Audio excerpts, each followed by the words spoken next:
de comunicação social e terceiras jornadas práticas de comunicação digital estão a ser transmitidas em direto no Facebook pela agência Eclésia. É só procurar pela hashtag Aplica-te. Portanto, podem acompanhar e podem partilhar também nos vossos Facebooks, nas vossas páginas. Esta segunda parte dos trabalhos conta com um workshop que vai ser orientado pela professora e investigadora Patrícia Dias. Patrícia Dias é professora auxiliar e investigadora na Universidade Católica Portuguesa, tem desenvolvido o seu trabalho académico na área dos média digitais, comunicação móvel, marketing e relações públicas. É autora dos livros Viver na Sociedade Digital e de O Telemóvel e o Cotidiano. A Patrícia traz-nos dicas para um marketing digital ético e eficaz e vai explorar as duas faces complementares do marketing digital. A quantitativa, que permite ajustar a comunicação e ofertas a cada utilizador, e a qualitativa, que procura compreender o comportamento humano para além dos números e estatísticas. Tem a palavra, Patrícia.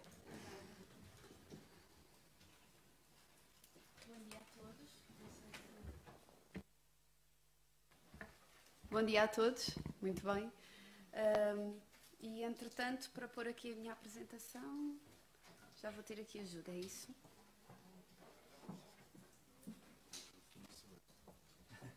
Não? Ora, isto funciona.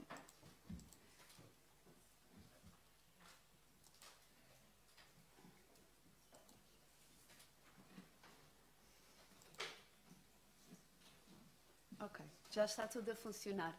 Bom, vou voltar a saudar-vos. Bom dia a todos. Obrigada pela vossa presença e quero também agradecer à Comissão Organizadora pelo convite para estar aqui. E queria começar por vos dizer que na sociedade em que vivemos hoje em dia, que vive a uma velocidade tão grande como falámos na sessão anterior, vamos ter aqui que ser flexíveis e que nos adaptar aqui a um imprevisto que nos aconteceu. Eu deveria estar aqui com a minha colega Inês Teixeira Botelho e, portanto, falta-me aqui a metade quantitativa, a vertente quantitativa da nossa apresentação. Ela sentiu-se mal hoje de manhã e, com muita pena nossa, não pode estar aqui. Portanto, vou dar aqui o meu melhor para tentar corresponder às expectativas que possivelmente terão criado ao ler o título que propusemos, mas vão ficar aqui a faltar alguns conteúdos mais práticos, mais técnicos relacionados com o Analytics, com o Search, que são da responsabilidade da Inês e que eu não vos vou conseguir transmitir. Portanto, começo logo por vos pedir desculpa aqui desta situação, mas ficam com os nossos contactos e se precisarem de nós ou se quiserem informação complementar, estamos totalmente ao dispor. Bom, então já houve aqui uma breve apresentação. Eu sou professora e investigadora na Universidade Católica, nomeadamente na Faculdade de Ciências Humanas. E quando pensei aqui com a Inês sobre esta apresentação, pensámos muito num curso em que trabalhamos juntas, somos as duas docentes, uma pós-graduação chamada Social Brand, Comunicação e Marketing em Ambiente Digital, e todos os docentes que trabalham neste curso fazem-no a partir de uma perspectiva que eu acho que é muito própria e que está relacionada com o facto de sermos uma faculdade de ciências humanas, ou seja, o nosso grande foco é mesmo nas pessoas. Nós trabalhamos estas áreas do digital, trabalhamos a estratégia, trabalhamos dimensões mais operacionais, mas não deixamos nunca de nos preocupar com as pessoas que estão no centro de qualquer uma destas atividades, quer de comunicação, quer de marketing. E gostamos de pensar nelas não só como consumidores, que muitas vezes é o termo mais comum que é utilizado, mas mesmo como pessoas com tudo o que isto significa, na sua dimensão total e considerando os variados aspectos das suas vidas. Então foi um bocadinho a partir desta nossa cultura organizacional e de tudo isto que tentamos transmitir aos nossos alunos que pensámos aqui neste título. É um bocadinho uma brincadeira, porque no marketing há muitos P's, depois há novas propostas, já há o ABCDE do marketing, há os C's, então achámos que também podia ser engraçado fazermos aqui a nossa proposta e avançarmos 2 E's do marketing digital, que são, no fundo, aquilo que nós pensamos, são, por um lado, a eficácia, porque todos nós, enquanto comunicadores, enquanto marketeers, temos este desafio. Vivemos num mundo sobrecarregado de informação, sobrecarregado de estímulos, e é cada vez mais difícil realmente sermos relevantes, sermos oportunos, captarmos a atenção do nosso público-alvo, daqueles com quem queremos falar, mas ao mesmo tempo, como em tudo o que é novo, eu às vezes até utilizo a metáfora do Wild West americano. Todas as novidades tecnológicas trazem também novas áreas que muitas vezes não estão suficientemente exploradas, não estão suficientemente consolidadas e não estão suficientemente regulamentadas. Então tudo isto coloca grandes desafios éticos, porque há maneiras de fazer as coisas que se calhar têm no seu âmago um maior respeito pela pessoa humana, e há outras que estão mais focadas noutros aspectos. Então achamos que estes dois fatores, a procura da eficácia em tudo o que fazemos, claro, mas sempre com uma vertente ética, são muito importantes, e queríamos orientar aqui as nossas dicas, começando por essas duas ideias, por complementar essas duas ideias.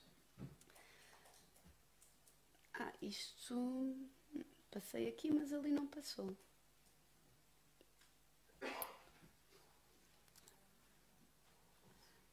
Se calhar, ok, tudo se resolve. Bom, se calhar a primeira, já viram esta imagem, é isso? Estou a ver alguns sorrisos, não? Às vezes, por acaso, há bocadinho na apresentação anterior, esta ideia de nós termos tantos conteúdos disponíveis e podermos ir buscá-los, teve também há algum tempo a ser discutido na Comissão Europeia legislação sobre esta matéria e sobre os direitos de autores, e houve uma série de notícias a dizer que as memes iam acabar porque já não íamos poder reutilizar imagens e acrescentar uma frase e dar um significado diferente.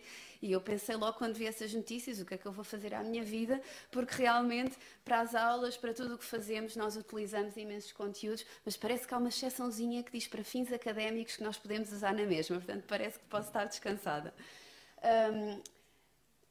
No fundo, quando me foi endereçado o convite, o tema que nos propuseram era sobre marketing digital. E eu e a Inês olhamos para o marketing digital desta forma. Marketing, sim, sem dúvida.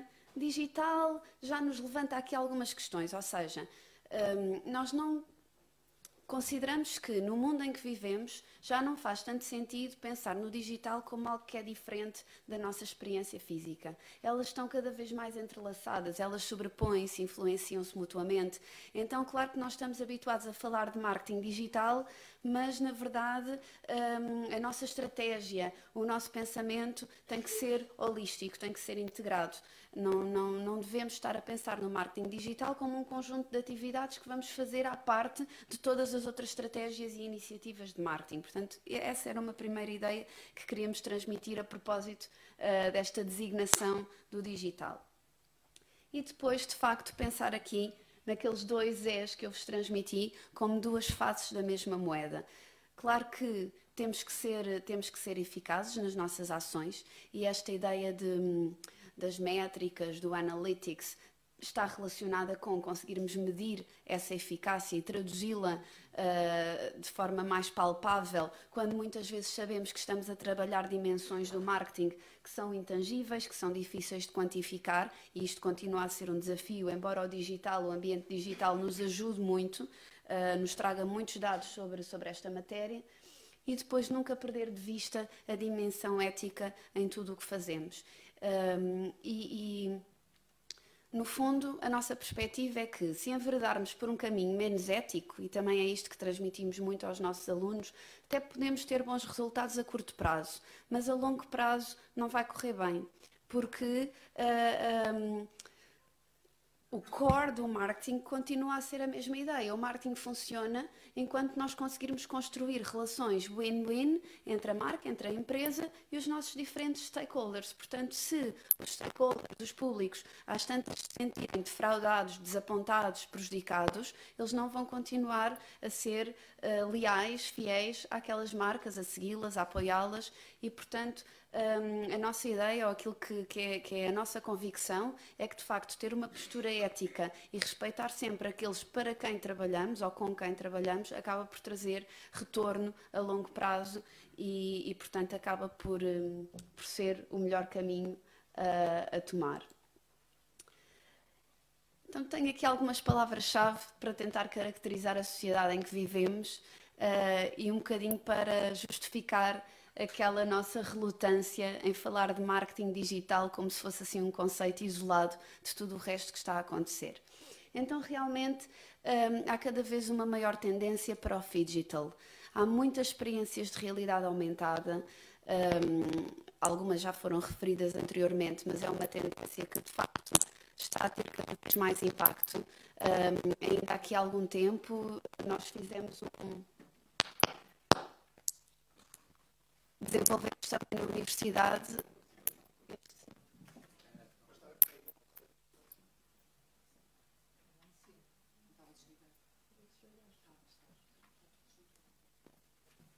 Vamos experimentar novamente? Não. Se calhar afastar-me um bocadinho. Funciona? Se alguém está a usar placas 4G ou 5G, agradecemos que não o faça, porque provoca essas interferências. É uma questão de frequências digitais. Vão ter que ficar desconectados durante um bocadinho. Pronto, muito bem. De facto, não é preciso pensarmos em experiências de realidade aumentada ou algo muito complexo. São coisas que fazemos todos os dias. Não é o caso, mas imaginem que eu me ia encontrar aqui nas jornadas com um colega que ainda estava a caminho e estava meio perdido e provavelmente o que eu faria era no WhatsApp enviar a minha localização e de imediato estava a criar uma sobreposição entre onde estou fisicamente e a informação que estava a divulgar no mundo digital e, portanto, estas realidades estão cada vez mais entrelaçadas e esta informação que eu divulgaria iria ter impacto no percurso da outra pessoa que ia chegar cá mais facilmente. Portanto, nós já fazemos isto no nosso dia-a-dia e, de facto, qualquer estratégia de marketing, de comunicação, tem que pensar desta forma, tem que ser digital, tem que pensar em todas as dimensões de tudo o que fazemos. Depois vivemos também numa sociedade muito marcada pelos influencers, e não são só as celebridades, cada vez se fala mais dos micro-influencers, de pessoas que se destacam nos nossos círculos e que, no fundo, acabam por ser elas que muitas vezes nos sugerem marcas, produtos, nos entusiasmam a experimentar coisas novas e cada vez mais também a comunicação e o marketing trabalha no sentido de utilizar ou desenvolver também relações com estes influencers para que eles depois possam ser embaixadores da marca, porque tudo aquilo que nos é dito por alguém em quem confiamos, pelos nossos amigos, acaba por ter um impacto maior do que aquilo que acabamos por ver num anúncio. Depois também esta ideia das fake news, que é outra das tendências da atualidade. E que pode ser também transposta para anúncios e liga com a própria ideia dos influencers. Uma das grandes questões éticas é precisamente regulamentar esta questão dos bloggers e dos youtubers e tornar transparente quando de facto há alguma troca com uma marca, quer seja uma oferta de um produto ou quer seja mesmo trocas financeiras, que também acontece, e tornar isto evidente para quem o está a seguir. A minha área de investigação específica é sobre crianças e tecnologias digitais e eu trabalho sobre crianças muito pequeninas, com menos de 8 anos. E para estas crianças, todas estas questões são muito pertinentes e, de facto, é importante desenvolver a literacia delas, porque muitas vezes elas não identificam a intenção persuasiva que está por trás da comunicação destes influencers e acabam por aceitar a mensagem tal como ela é, não identificam que há uma marca por trás, de alguma maneira a moldar aquela mensagem. E depois, ouçam, ainda no outro dia eu deparei-me com uma situação que me surpreendeu e não sei muito bem como é que aquilo aconteceu. Era uma notícia sobre, assim, que me apareceu no Facebook e então era sobre o segredo da juventude de uma celebridade. mas vinha no formato de notícia, não é? E depois eu cliquei para ver o que é que era, vinha de facto uma notícia em que uma jornalista descrevia uma experiência que fez com esse mesmo produto e dizia maravilhas, e depois da notícia vinha um código a dizer que se eu comprasse o anúncio se eu comprasse o produto nas próximas 48 horas, tinha um desconto de 50%. Ao que eu dei-me ao trabalho de ir verificar e consegui encontrar no site da marca o produto mais barato do que era anunciado com os 50% de desconto neste anúncio.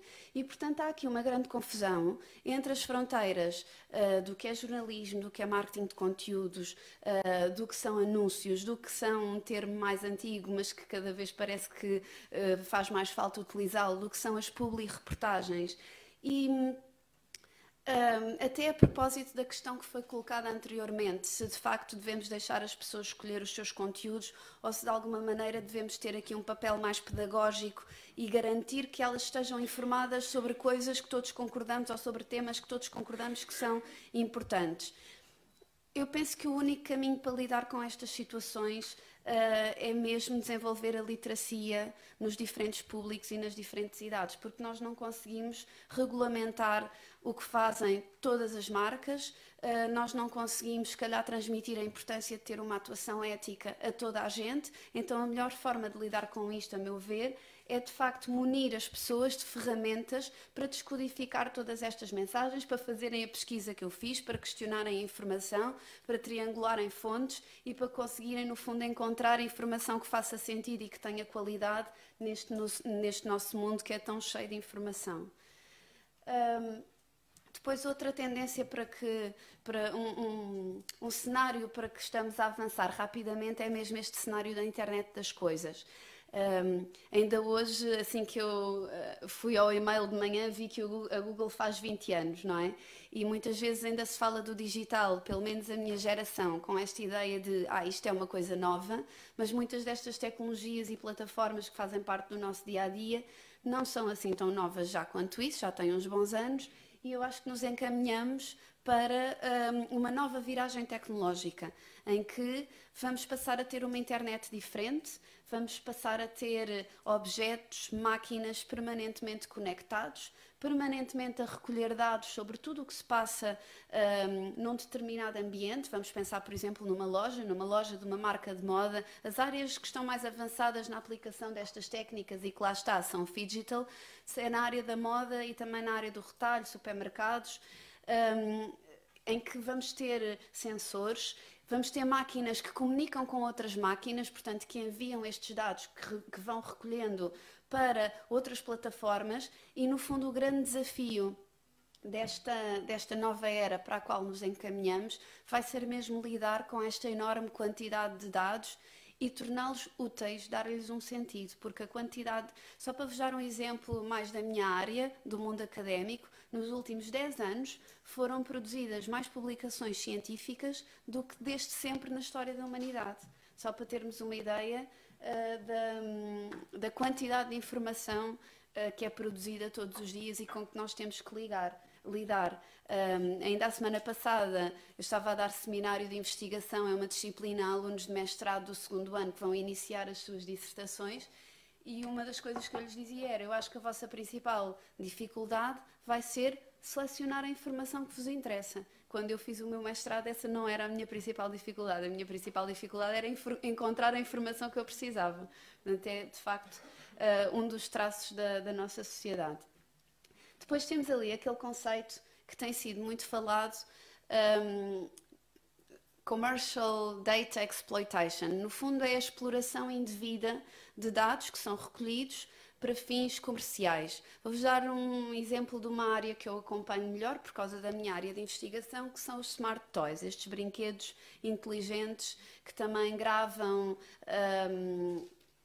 A criança pode-se filmar com alguns, eles vão guardando informação. Não sei se vocês conhecem alguns desses brinquedos ou não, mas vou-vos dar um exemplo de um conhecido que é o Hatchimal. É um animalzinho que as crianças têm que cuidar dele, vão interagindo com ele e o brinquedo vai gravando, ele tem uns sensores e tem reconhecimento de voz, ele vai gravando os estímulos das crianças e vai reagindo. Só para vos dar um exemplo, a minha filha pediu este brinquedo pelo aniversário, mas pediu 2 semanas antes porque ela queria ter tempo de o ensinar a cantar-lhe os parabéns. Então este ano quem lhe cantou os parabéns foi o Hatchimal, porque ela teve tempo de o ensinar. E o que é que está a acontecer com alguns destes brinquedos? Estes dados estão a ser recolhidos e algumas marcas estão a cedê-los a terceiros, estão a cedê-los ou a vendê-los, ou estão a utilizá-los internamente para a autopromoção. Que há uns anos houve um caso polémico que até surgiu, foi levantado pela congénere da DECO na Noruega, mas depois teve eco em vários países europeus e em Portugal também, de uma boneca que, à medida que ia interagindo com a criança, sugeria atividades que envolviam outros brinquedos da mesma marca. Portanto, no fundo, estava a fazer autopromoção a partir de um registro das interações que tinha. Por exemplo, se era uma criança que via muita televisão ou que falava desse tema, a boneca sugeria que vissem um filme qualquer que fizesse parte do mesmo universo. E, de facto, por causa disto... Mas lá está, isto por um lado... podemos considerar que é mau se nós não tivermos consciência de que isto está a acontecer e não tivermos qualquer capacidade de gerir todo este processo. Mas também pode ser bom se estes dados forem efetivamente utilizados para me proporcionar uma experiência mais agradável, não é? Se um brinquedo consegue aprender os gostos de uma criança e interagir com ele de uma forma mais agradável para a criança, não estou a ver qual é que seja o problema. Agora, temos é que estar cientes de como é que isto é feito e de tudo o que está a acontecer, para podermos também ter alguma opção de escolha sobre que dados é que queremos divulgar ou não. Se bem que, lá está, muitas vezes o benefício que nós pretendemos é tão importante que nós acabamos por ceder muita informação. Eu aqui há uns anos fiquei muito aborrecida com a Google porque eles obrigaram toda a gente que tinha Gmail a inscrever-se na Google+, na rede social deles, quando eles achavam que conseguiam superar o Facebook. Então eu acordei um dia de manhã e estava inscrita na Google+, e eu não queria ter perfil naquela rede social. Mas isso era um requisito para eu poder ter Gmail. E lembro-me de ter pensado na altura, estou muito aborrecida com esta marca, não gosto que me imponham uma coisa desta forma, vou apagar o Gmail. E depois abri e olhei para os separadores, aquilo tão organizadinho, as coisas pessoais, as coisas das redes sociais, as coisas das marcas, tinha lá os meus separadores, tudo tão organizado, estou tão habituada àquela plataforma e pensei outra vez, não, mas eu quero mesmo ter Gmail, isto é muito útil para mim. E acabei por ter o perfil, portanto acabei por fazer exatamente o que a marca queria. Nem sempre é fácil, mesmo quando nós queremos selecionar a informação que queremos ceder e geri-la, muitas vezes vemos-nos quase que... não é forçados, se calhar é um termo demasiado forte, mas como queremos um benefício qualquer que a marca nos proporciona, acabamos mesmo por dar esses dados ou por dar autorização para usar esses dados. Portanto, a privacidade e a proteção de dados é o reverso da medalha e realmente aqui tem que haver uma atuação muito ética. Eu fiz um estudo com outra colega sobre conteúdos conteúdos digitais, nomeadamente sobre apps para crianças, e falámos com várias empresas portuguesas que desenvolvem conteúdos para crianças e muitas delas já têm esta atuação ética totalmente incorporada em tudo o que fazem. Eles próprios definiram um screen time desejável e se a criança está a jogar mais tempo do que eles acham razoável, a aplicação desliga-se sozinha e mostra uma mensagem e dizer hoje já jogaste mais, vai fazer outra coisa, amanhã jogas outra vez, algo deste género. Ou então também tentam recolher o mínimo de informação necessário para proporcionar uma boa experiência. Então, acho que isto são bons exemplos e boas práticas do que é que pode ser uma atuação ética. E depois encaminhamos-nos, de facto, para este cenário de inteligência artificial. Tem-se falado muito ainda A Fundação Francisco Manuel dos Santos também está a organizar todo este debate em torno do futuro do trabalho. Tem-se falado muito desta ideia da substituição do ser humano. Também, quando surgiu a internet, se falava que iria substituir os jornais e os livros e que ia deixar de haver papel. Isto normalmente chama-se o media panics, ou seja, sempre que há uma nova tecnologia, há sempre algum receio que aquilo que se passa anteriormente deixe de existir. Normalmente nunca deixa de existir, tem que se reinventar, tem que encontrar outra forma de ser útil e de fazer sentido na sociedade. E, portanto, eu acho que a proliferação da inteligência artificial até nos vai fazer valorizar ainda mais a interação humana. Porque se começarmos a ter cada vez menos interação humana na nossa experiência diária, vamos sentir certamente falta dessa interação. Então acho que pode ser também uma oportunidade para sermos criativos e para pensarmos na importância, novamente, das pessoas. Então, pegando ali no ZES, estávamos a falar ao início. Do lado da eficácia, nós temos objetivos que desde sempre foram objetivos do marketing e da comunicação, conceitos que todos vocês conhecem. Obter uma maior notoriedade, as vendas, claro, não é? Se estamos a trabalhar em marketing, tem que sempre que haver um retorno daquilo que fazemos. A reputação, a fidelização, que na nossa sociedade é mais difícil porque é tão fácil comparar preços ou mandar vir um artigo online, desde que seja mais barato, encontrar uma melhor oferta. A ligação emocional às marcas, gerar também recomendações, conquistar fãs, conquistar embaixadores, pessoas que falem da nossa marca a outros. Um exemplo muito óbvio disto é a área do turismo. Acho que hoje em dia são poucas as pessoas que fazem reservas num hotel sem ir lá ler os reviews e os ratings no Booking e no TripAdvisor e damos importância àquilo que os outros dizem. E depois a identificação com as marcas. E aqui chegamos a esta ideia, de facto, de centrar novamente nas pessoas. As pessoas gostam, sobretudo, de marcas com as quais se identificam. E esta identificação vem de valores partilhados. Eu identifico-me com uma marca quando ela transmite valores nos quais eu me revejo e quando ela tem uma atuação no mercado com a qual eu também me identifico. Há um livro muito interessante chamado The Green Gap.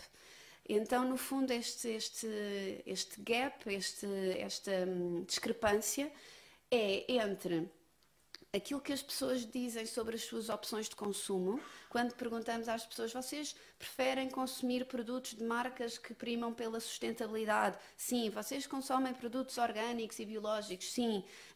Ou gostamos mais destas marcas? Mas depois, efetivamente, não é isso que as pessoas fazem. Muitas vezes por restrições até financeiras, porque por vezes estes produtos são mais dispendiosos, toda a gente tem um orçamento limitado e, portanto, há aqui uma discrepância entre aquilo que as pessoas dizem que fazem e aquilo que efetivamente fazem. Mas até funciona um pouco ao contrário, porque a identificação com os valores daquelas marcas já existe, agora é preciso criar condições para que isso se possa transpor para o comportamento de consumo, quando na verdade às vezes é ao contrário, é mais difícil de mudar, é a mentalidade, a imagem da marca do que propriamente os hábitos de consumo em si. Do lado da ética, temos alguns dos temas de que eu vos estava a falar. Portanto, quando fazemos marketing digital, devemos considerar estes temas, a questão da sustentabilidade ambiental, a responsabilidade social, esta ideia de começar por dentro.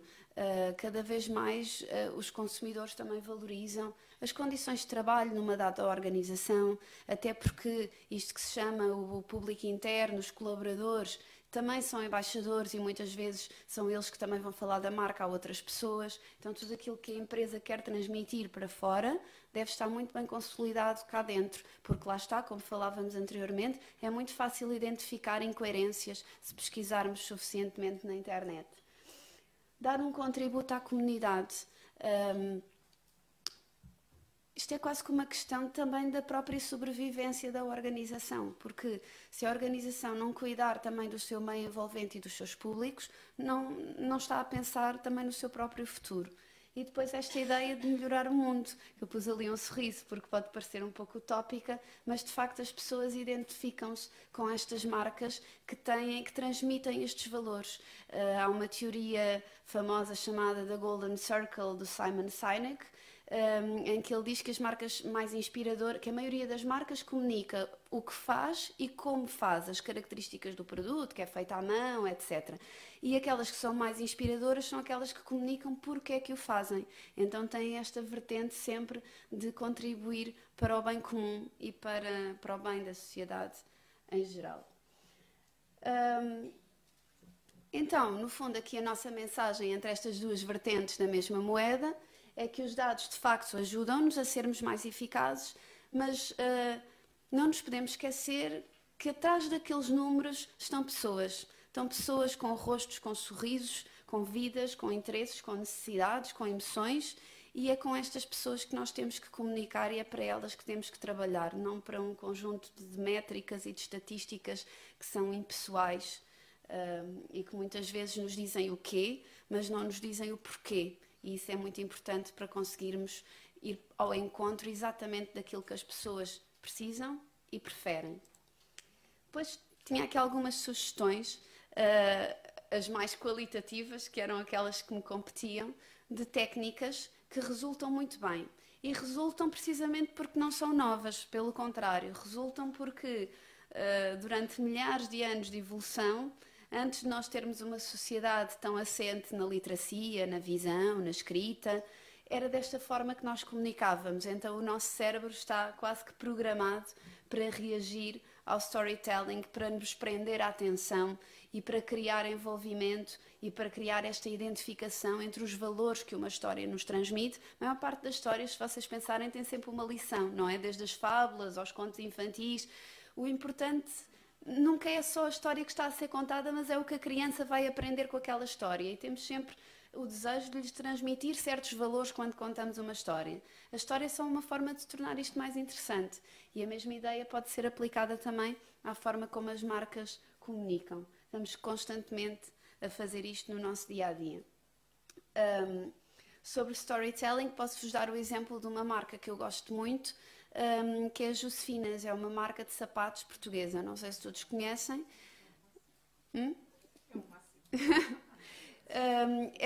Eu gosto muito dessa marca porque eles, mais do que usarem o storytelling apenas na sua promoção, na comunicação, nas campanhas, eles criaram uma associação entre o storytelling e os próprios produtos. Sempre que há um produto novo, o produto tem uma história, é contado quais é que foram as fontes de inspiração que conduziram àqueles produtos e é evocado todo um universo da marca. Eles têm sapatos inspirados na Alice do País das Maravilhas, têm sapatos inspirados nas companheiras dos 4 Beatles, por exemplo. Então as pessoas não estão só a comprar um par de sapatos, estão a comprar também os valores e o lifestyle com que se identificaram devido a toda uma história que envolve estes produtos.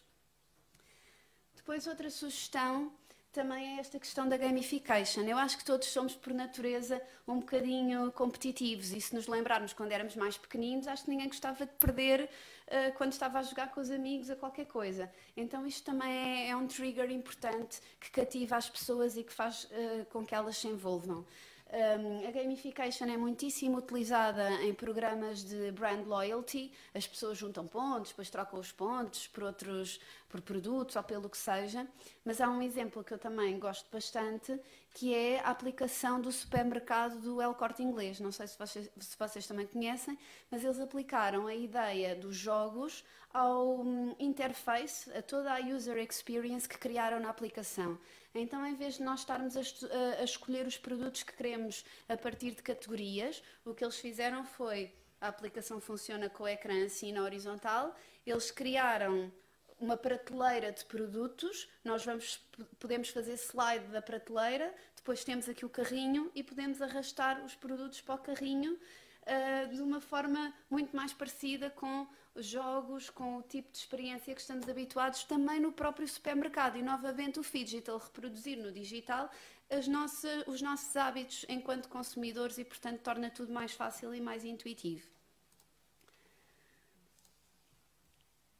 Depois, que é que pode ser mais intrínseco ao ser humano do que sentirmos necessidade de pertencer a uma comunidade e de nos sentirmos estimados pelos outros?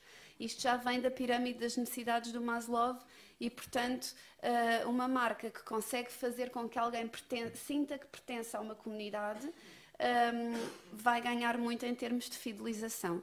É muito importante criar este sentimento de pertença, sobretudo se formos um community manager, se estivermos a gerir uma página no Facebook, no Instagram, sempre que estamos a gerir uma comunidade, nós temos que criar este envolvimento. Não podemos ser só informativos, não podemos ser só promocionais. A marca não pode estar lá só para dizer o que quer dizer. Tem que estar para conversar com o resto das pessoas que estão na comunidade. E depois, eu escolhi esta imagem de propósito, porque o ano letivo na Católica começou a 6 de setembro e as minhas alunas andam todas assim, todas. Eu leciono ao curso de comunicação, nós temos 80% de meninas e 20% de rapazes e, portanto, desde o início do ano que elas andam todas com estas t-shirts e por isso é que eu escolhi a imagem. Então,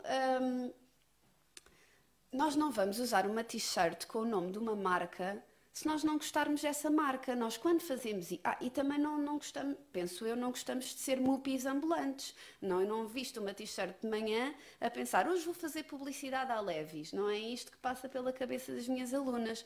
Elas usam esta marca porque ela representa...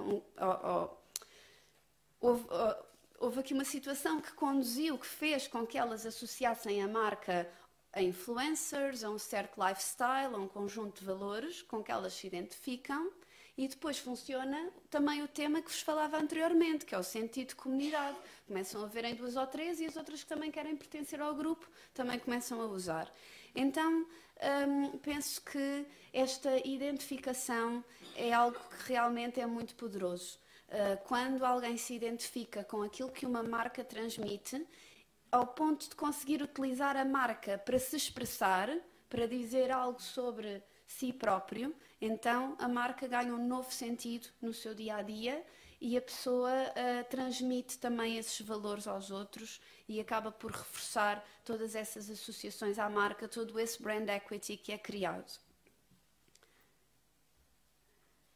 Depois, esta seria a parte da Inês. Como é que o Search e o Analytics nos podem ajudar a criar tudo isto, a contar histórias mais interessantes, nos momentos mais oportunos, a incentivar aquela ideia do gamification, a criar um sentido de comunidade, a criar esta identificação com os valores da marca. Realmente, no fundo, não são os dados em si que nos ajudam a fazer isto, são os dados na medida em que eles nos proporcionam um conhecimento muito mais profundo do que conseguíamos ter anteriormente sobre cada uma das pessoas que compõem os nossos públicos-alvo, que são os nossos consumidores. Já aqui há uns bons anos, um autor brasileiro, que é o Conrado Adolfo, publicou um livro que se chama Os 8 P's do Marketing Digital. E uma das coisas que ele dizia logo no início do livro é que o grande diferencial do digital é que nós, de facto, conseguimos registar muito mais informação sobre tudo o que um consumidor faz no ambiente online do que nós conseguimos fazer em loja. Por exemplo, até agora, porque da mesma maneira que nós atualmente conseguimos registar cada vez que alguém chega à nossa homepage, de onde é que vem, se vem do Google, se vem do anúncio, se vem de uma rede social, quantos segundos é que está na homepage, onde é que clica, para que áreas da página é que olha durante mais tempo, porque é que pôs coisas no carrinho e entretanto em que momento da compra é que desistiu e conseguimos registar tudo o que está a acontecer. Isto também vai passar a ser possível em ambientes físicos, através dos sensores, através dos beacons, através das etiquetas RFID, através de tecnologias que também em espaços físicos vão permitir um registro de ainda mais informação sobre tudo aquilo que os consumidores fazem. É curioso porque as marcas vão saber mais sobre nós do que nós próprios sabemos. Eu costumo fazer uma experiência com os meus alunos de licenciatura, que é peço-lhes para instalarem durante uma semana uma app que registra o tempo em que eles estão ativos em todas as outras apps que têm no smartphone. E eles chegam ao fim da semana e vêm-me dizer: "Ei, professora, realmente eu nunca me tinha percebido que passava tanto tempo no Netflix", ou "eu nunca me tinha percebido que passava tanto tempo no WhatsApp". e acaba por ser um exercício de autoconhecimento e deles também perceberem melhor a sua própria dieta mediática. E, portanto, as marcas muitas vezes vão saber mais sobre nós do que aquilo que nós temos consciência. No entanto, não estando aqui a Inês, eu pensei em algumas ideias que vos poderia transmitir e inspirei-me muito num projeto que acompanhei de uma aluna de mestrado, um projeto muito interessante, que foi desenvolvido na SONAI no âmbito do programa de estágios que eles têm chamado Call for Solutions, e ela concorreu a um dos problemas propostos, que era melhorar a user experience no site do continente. E, portanto, ela esteve durante um ano a trabalhar neste projeto e deparou-se ali com algumas dificuldades. Então, uma das primeiras fases, ou uma das primeiras conclusões a que ela chegou, é que era importante definir KPIs. Era importante definir indicadores que era relevante medir, porque não... É muito time consuming e se calhar não proporciona um retorno interessante estar a analisar todos os indicadores que o Google Analytics proporciona ou que outros softwares mais elaborados que existiam no continente proporcionam. Nem toda a informação é relevante para nós. Então, para nós decidirmos o que é relevante, nós temos que estar cientes dos nossos objetivos, dos objetivos estratégicos da marca, para podermos medir exatamente o que nos interessa saber. Então, esse seria uma fase. Depois ela teve que, lá está, selecionar e configurar as métricas de acordo com os KPIs previamente definidos e, portanto, de forma a medir exatamente o que queria medir. Ela acabou por fazer ali uma combinação entre o Google Analytics e outros softwares que davam uma informação, uma métrica que ela implementou e que não estava a ser utilizada na altura são os mapas de calor, que nos indicam para que áreas do site é que as pessoas olham mais e durante mais tempo, e isso era pertinente, por exemplo, para determinar a eficácia de ofertas e também em que áreas da página é que apareciam os produtos, etc. Depois ela teve outro problema relacionado com a primeira linha que eu coloquei ali, que era sobreviver ao Big Data. Então, no fim dela ter feito tudo isto, saiu o primeiro report com todos os KPIs e métricas que ela tinha definido. E o report estava cheio de gráficos e tinha 90 páginas. E ela pensou, ninguém vai ler isto, ninguém tem tempo, nenhum dos diretores para quem eu tenho que mandar este report vai ter tempo de ler isto tudo. Então ela teve que desenvolver um trabalho muito interessante, em que trabalhou com designers para converter toda aquela informação em infografia e para decidir, ela penso que tinha 6 KPIs e não era relevante ir toda a informação para toda a gente, nem todos tinham que ter acesso a tudo. Então ela fez uma seleção do que é que tinha que ir para cada departamento, com um formato visual muito mais intuitivo, de maneira que aquilo acabou por ficar umas 10 páginas e essa informação tornou-se muito mais útil para quem tem que tomar decisões e pensar numa estratégia. Portanto, isto é um desafio dos nossos tempos. Depois esta questão do porquê. Eu sou uma investigadora que utiliza sobretudo métodos qualitativos. E é isto que eu acho que o meu trabalho dá resposta. Nós muitas vezes fazemos um inquérito, temos uma estatística e diz-nos o que é que está a acontecer, mas nós não sabemos porque é que está a acontecer. Então, muitas vezes para resolver problemas ou para podermos personalizar melhor a nossa oferta, temos que saber a razão por detrás do comportamento humano e sabemos que o comportamento humano muitas vezes não segue uma lógica completamente racional. Há muitas outras razões que é muito interessante conhecer. Pronto, e aquela última ideia está relacionada com o exemplo que vos dei da minha aluna. É necessário tornar a informação acessível, mas cada vez mais eu sinto necessidade disto. A informação tem que ser gerível. O ano passado, durante um mês, até a propósito do que estávamos a falar há pouco do slow e do também termos que, por vezes, desligar um bocadinho, eu geralmente, durante o mês de agosto, desligo do e-mail da faculdade. O ano passado, quando eu me sentei na primeira segunda-feira de setembro para trabalhar, eu tinha 400 e-mails. Eu acabei de ver os meus e-mails para aí às 2 da tarde e eu pensei, isto não pode acontecer. Portanto, este ano, em agosto, eu tirei um bocadinho todas as semanas, não ia ao e-mail todos os dias, mas fiz um esforço para ir todas as semanas, para ir gerindo o trabalho e a informação, porque aquilo foi uma aflição total aquele dia. Então, hoje em dia, há muita informação e nem toda interessa, não é? É como aquele aluno pergunta, professora, qual é a sala? E eu respondo, consulte o site. Não lhe vou dizer a sala, porque ele escusava de ter mandado o e-mail a perguntar qual era a sala, podia ter consultado. E o mais importante é que, de facto, que muitas vezes não é só a relevância. Esta questão da oportunidade é muito importante. Daí a questão das notificações, dos beacons, dos sensores, porque a relevância da informação depende da oportunidade. Não é se vocês agora receberem notificações daqui dos restaurantes à volta com a ementa e com promoções, agora é pertinente, já estamos todos a ficar com alguma fome, a hora do almoço está próxima. Mas se fosse às 9 da manhã, vocês tinham pensado, quero lá agora estou preocupado com o almoço, ainda tenho tanto que fazer. Então, esse é também outro dos desafios. Tenho muita pena que a Inês não esteja aqui para vos dizer mais coisas sobre todos estes temas, mas convido-vos também a colocarem questões e a fazerem também comentários para que se calhar possamos todos conversar um bocadinho sobre muitas destas ideias, e obrigada pela vossa atenção.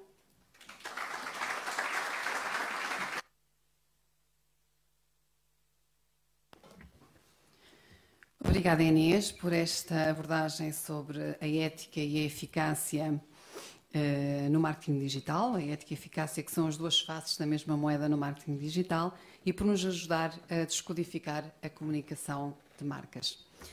Abrimos agora aqui um pequeno período de debate até a 1:05.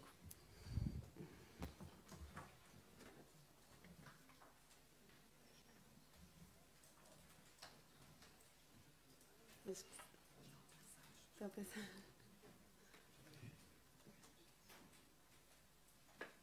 Ou com fome.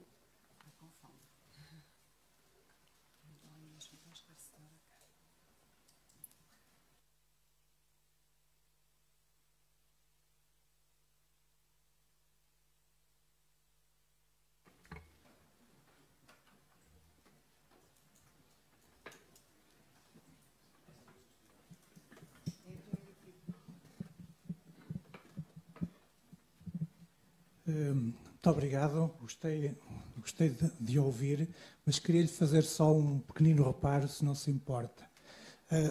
Deste lado, não estamos especialistas em marketing e, por exemplo, eu para saber o que era KPIs tive que ir à internet saber o que era KPIs e pronto, a partir daí fiquei a perceber o seu discurso, mas penso que seria importante alguns conceitos que para si, obviamente, são triviais, mas provavelmente deste lado poderão não ser. Portanto, só uma pequena observação. De resto, gostei imenso de a ouvir.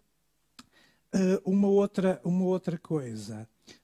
Falou a certa altura, e isso é mais ou menos um lugar comum, que nos últimos 10 anos foi publicada mais informação do que anteriormente. Eu discordo um bocadinho dessa afirmação, porque publica-se muito o mesmo. Mesmo as teses de mestrado e doutoramento, muitas vezes são mais do mesmo, não é propriamente informação nova. Portanto, aliás, vê-se os problemas que surgem com os plágios, etc. É quase impossível não repetir o que já foi dito. Até porque, quase obrigatoriamente, nós temos que citar. E, portanto, andamos a citar muitas vezes uns aos outros e não produzimos propriamente nada de novo. Bom, ok.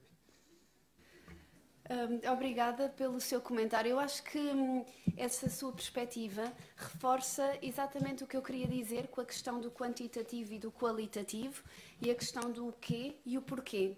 Porque lá está, se nós quantitativamente formos contabilizar o número de artigos que são publicados, vamos chegar a um número que nos dizem o que está a acontecer e, efetivamente, em termos absolutos, há um grande número de publicações e é necessário uma análise qualitativa, uma análise crítica do conteúdo para chegarmos à conclusão que nos está a transmitir, que se calhar, de facto, há publicações, mas a informação não é nova.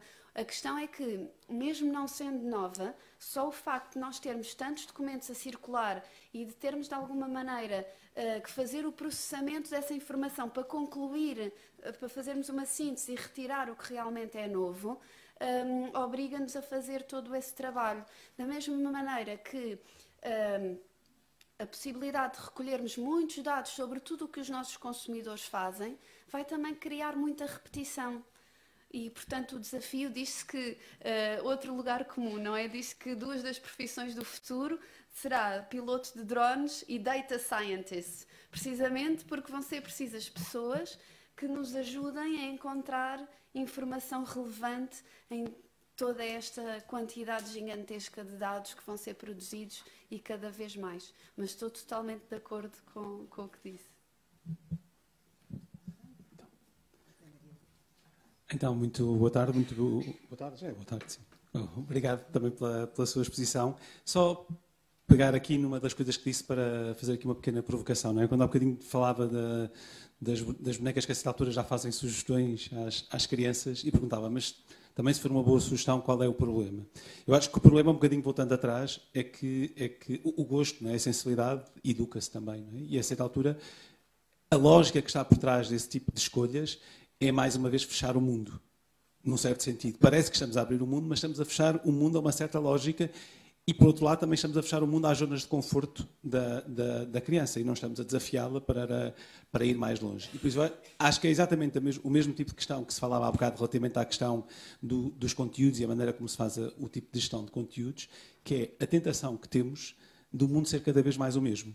E com tantos dados, é um bocadinho também, se calhar, voltando a esta questão anterior, não é? Parecendo que temos cada vez mais novidade, às vezes é só uma aparência de novidade, porque realmente temos cada vez mais jogos de espelhos e mais jogos e somos mais miméticos naquilo que fazemos. Então, enfim, acho que esta é uma questão. E mesmo a questão que dizia agora, não é? Dos cientistas de dados,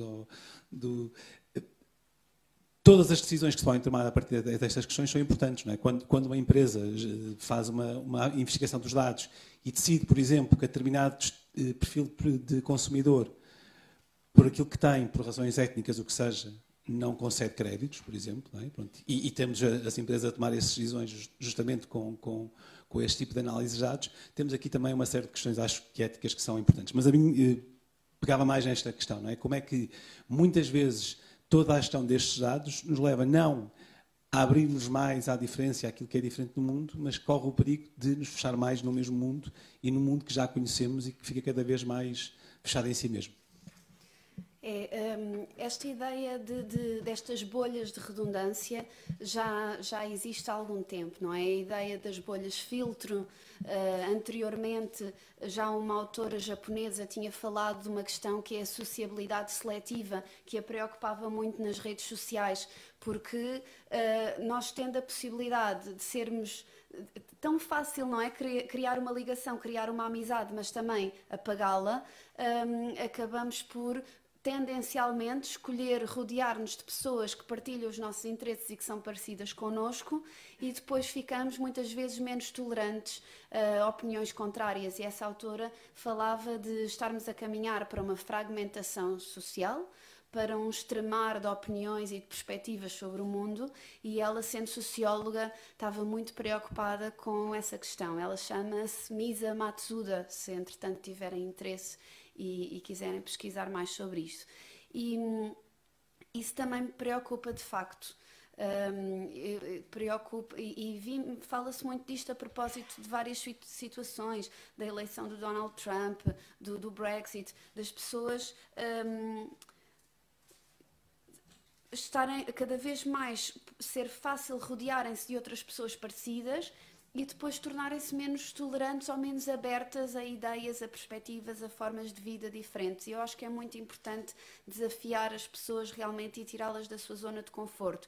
E a mesma coisa, isto também é um problema para o marketing, porque se estas ferramentas, se a análise dos dados, se o ajuste ao perfil do consumidor está voltado para propor às pessoas coisas parecidas com aquilo que elas já gostam e com aquilo que elas já consomem, se o meu objetivo enquanto marca for conquistar clientes novos, fazer aqui um cross-selling, vender uma coisa diferente a uma pessoa que já consome um dos meus produtos, isso vai ser mais difícil, fazer com que as pessoas experimentem coisas novas. Sobre a questão da liberdade individual e de haver aqui também alguma vertente pedagógica. Eu sou mãe e sou professora e, embora valorize muito a liberdade individual, não consigo deixar de ter aqui este lado que tem este impulso de educar. Muitas vezes, até quando as pessoas não estão interessadas, e então acho que não me sinto totalmente confortável com esta ideia da liberdade absoluta. Eu percebo que é muito apelativa, mas estava há bocadinho a ouvir a questão sobre os conteúdos e a pensar cá para mim. Bem, se eu desse liberdade absoluta ao meu filho de 7 anos, ele comia gelados, chocolates e gomas e não comia mais nada. E eu, enquanto mãe, não posso fazer isto.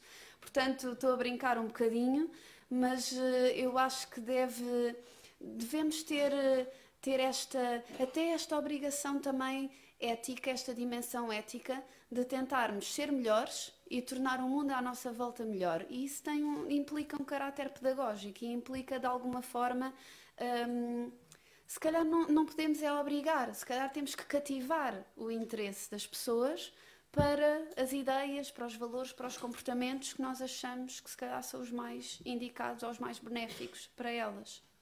Não sei se respondi exatamente.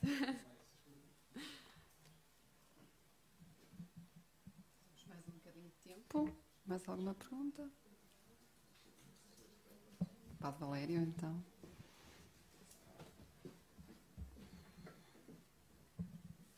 Também agradeço muito o que nos disse. Daqui, pensando depois assim mais a nível das equipas que temos na gestão, muitos de nós que aqui estamos em vários projetos, onde depois a parte do envolver a comunidade, sobretudo nas redes digitais, é preciso ter o conhecimento, que se calhar depende um bocadinho também da formação de cada um, do que é que pode fazer. Existe também muito trabalho em equipa, não é?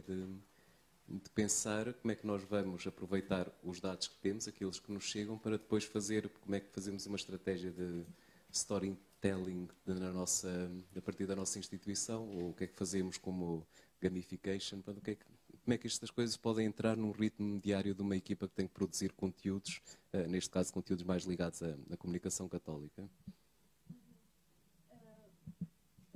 Portanto, desligou-se. Há um modelo, eu por vezes não é a minha atividade principal, mas faço também alguma consultoria nesta área. E um modelo, não só que eu ensino, mas que muitas vezes também aplico e que gosto bastante, está relacionado com a transposição da pirâmide das necessidades do Maslow para estas comunidades digitais. Portanto, se nós pensarmos na base da pirâmide, estão necessidades fisiológicas. Nós todos temos sono, temos que nos alimentar, etc. Então temos que pensar o que é que isso representa para a nossa comunidade. E essa deve ser a maior parte das nossas publicações, ou pelo menos nós devemos garantir que essas necessidades mais básicas estão satisfeitas. Ou seja, quando as pessoas passam a seguir a nossa página, qual é a primeira coisa que elas procuram? Muitas vezes até pode ser a morada ou o horário, não é? Como é que as pessoas chegaram? Qual é a primeira coisa que procuram? E, portanto, temos que ter algumas publicações informativas, porque, a meu ver, a informação continua a ser a principal, ou pelo menos a primeira necessidade que faz com que as pessoas procurem estas plataformas. Depois, quando subimos um bocadinho mais na pirâmide, começamos a ter as necessidades de pertença a uma comunidade e de autoestima. Então, o que é que podemos fazer nessa dimensão?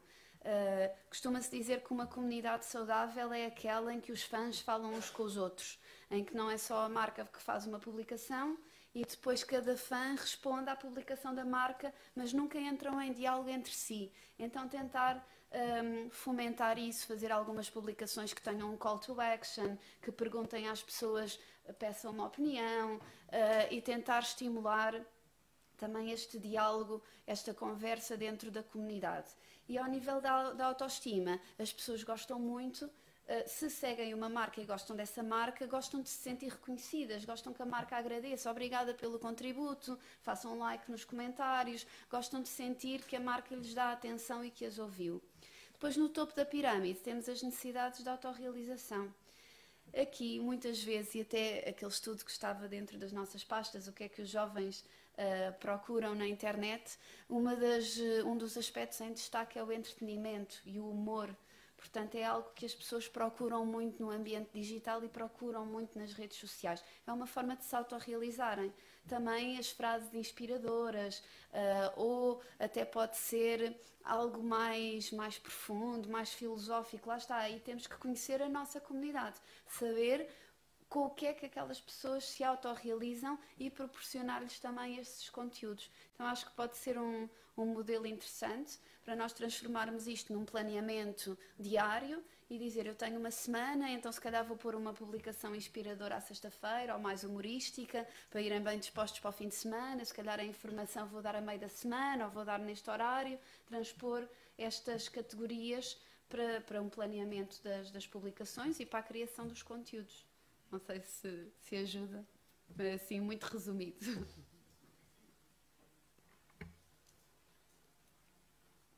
Já estamos todos a pensar no almoço, como dizia a Inês. Muito bem, também estamos muito próximos da hora do almoço. Agradeço a vossa presença, um bom almoço e regressamos às 15.